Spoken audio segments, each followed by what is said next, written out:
नमस्कार मैत्रिणींनो, being homemaker या आपल्या यूट्यूब चॅनलमध्ये तुम्हा सगळ्यांचं अगदी मनापासून स्वागत.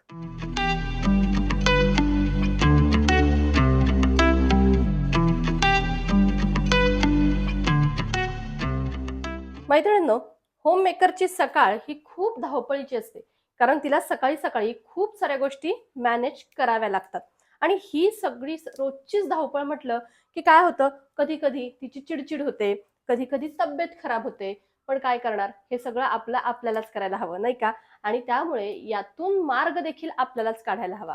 आता मार्ग काढायचा म्हणजे काय, ही सगळी धावपळ आपल्याला कमी कशी करता येईल, जेणेकरून आपली चिडचिड होणार नाही, आपली तब्येत खराब होणार नाही, यासाठी काय करता येईल, हे सगळं आपल्यालाच ठरवायला हवं, हो की नाही? मग एक होम मेकर म्हणून आपण यावरती काय उपाय करू शकतो, हे सगळं आजच्या व्हिडिओमध्ये. आपली सकाळची धावपळ कमी करण्यासाठी रात्रीच्या तयारीचा फार मोठा वाटा आहे, ज्यामुळे आपली सकाळ ही खूप सोपी आणि शांत होऊ शकते. मग यामध्ये टिफिनचं प्री प्रिपरेशन, कपड्यांची थोडीफार तयारी, किंवा अगदीच रात्रीची संपूर्ण भांडी वगैरे स्वच्छ करून ठेवायची.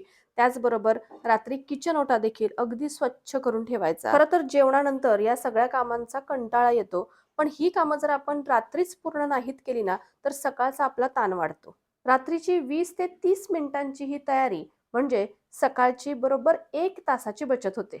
म्हणूनच तर सकाळची धावपळ जर नको असेल ना, तर रात्रीची 20 मिनिटांची ही सवय आत्ताच लावून घ्यायला हवी.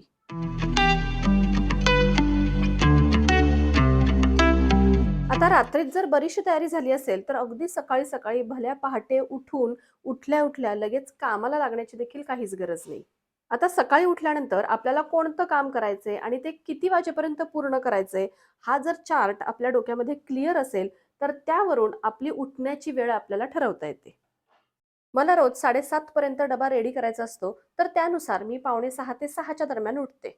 पण सकाळी उठल्यानंतर एक 10 मिनिटांचा मी टाइम मी माझ्यासाठी ठेवलेला असतो. मग या वेळेत फ्रेश होऊन गरम पाण्याचा ग्लास हातामध्ये घ्यायचा आणि तो संपेपर्यंत छान निवांत सोफ्यावर बसून प्यायचा. असं छोटंसं 10 मिनिटांचं जे रुटीन आहे ना सकाळचं, त्यामुळे मला पुढचं काम करायला उत्साह येतो. खरं तर सकाळचा हा 10 मिनिटाचा मी टाईम प्रत्येक गृहिणीने काढायला हवा.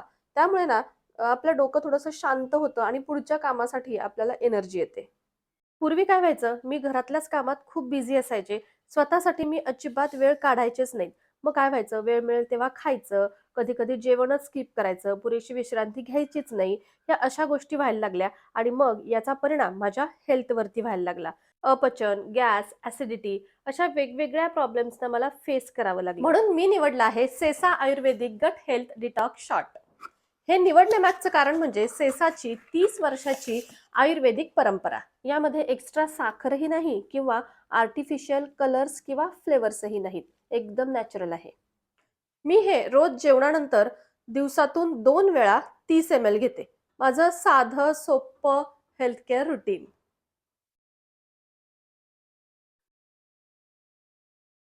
यामुळे पोट हलकं वाटतं आणि सगळी घरातली कामं आपली उत्साहात होतात. तुम्हाला देखील जर असेच काही प्रॉब्लेम येत असतील, तर केमिकल गोळ्यांकडे वळण्याआधी हा ज्यूस एकदा नक्की ट्राय करून पहा. याची लिंक मी तुम्हाला डिस्क्रिप्शन बॉक्समध्ये दिलेली आहे.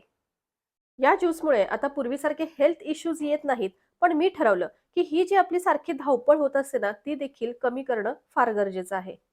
म्हणूनच मी माझं सकाळचं रुटीन थोडंसं बदललं, त्यामध्ये थोडासा मी टाईम देखील ॲड केला. आता यानंतर देखील आपण कोणत्या कामाला प्रायोरिटी द्यायची, हे देखील ठरवायला हवं. म्हणजे जसं की घरातली झाडलोट करायची आहे किंवा अंघोळ करायची आहे किंवा व्यायाम करायचा आहे, की डायरेक्ट डब्याची तयारी करायची आहे.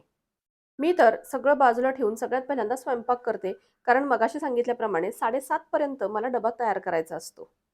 आता या स्वयंपाकामध्ये देखील काही अप्लायन्सेसची जर आपण मदत घेतली ना, तर आपला स्वयंपाक देखील झटपट होतो.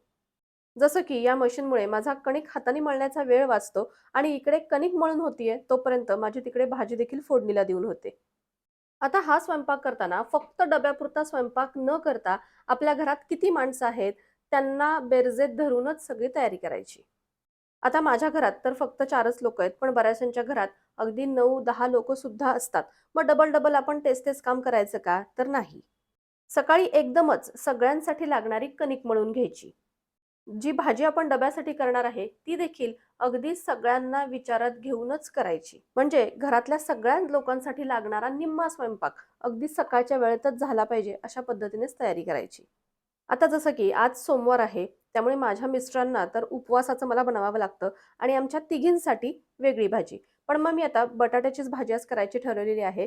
निम्म्या बटाट्याची मी उपवासाची भाजी करणार आहे आणि निम्म्या बटाट्याची आमच्यासाठी लागणारी वेगळी भाजी. कणिक देखील सगळ्यांसाठीच मी एकत्र मळलेली आहे. आत्ता फक्त डब्यासाठी लाटणारे चपात्या लाटणार आहे. नंतर दुपारी 1 वाजता जेवायच्या वेळेस दुपारच्या जेवणाच्या चपात्या लाटेल. म्हणजेच निम्मा स्वयंपाक तर मी सकाळीच करून घेतला. आता परत दुपारी जेवणाच्या आधी राहिलेला थोडाफार स्वयंपाक करायचा, म्हणजे दुपारच्या जेवणात देखील गरम-गरम खाता येईल. आता सकाळची जी गरजेची कामं होती, ती सगळी मी आधी करून घेतली आणि मग नंतरची कामं आपण हळू आपल्याला वेळ मिळेल तसं करू शकतो. आता बऱ्याच जणींना अशी ही सवय असते, की सकाळी-सकाळी स्वच्छता देखील व्हायला हवी. म्हणजे झाडलोट करणं, फरशी पुसणं किंवा सगळं डस्टिंग वगैरे करणं हे सकाळी-सकाळी व्हायला हवं. पण प्रत्येकाच्या घरातली परिस्थिती ही वेगळी असते.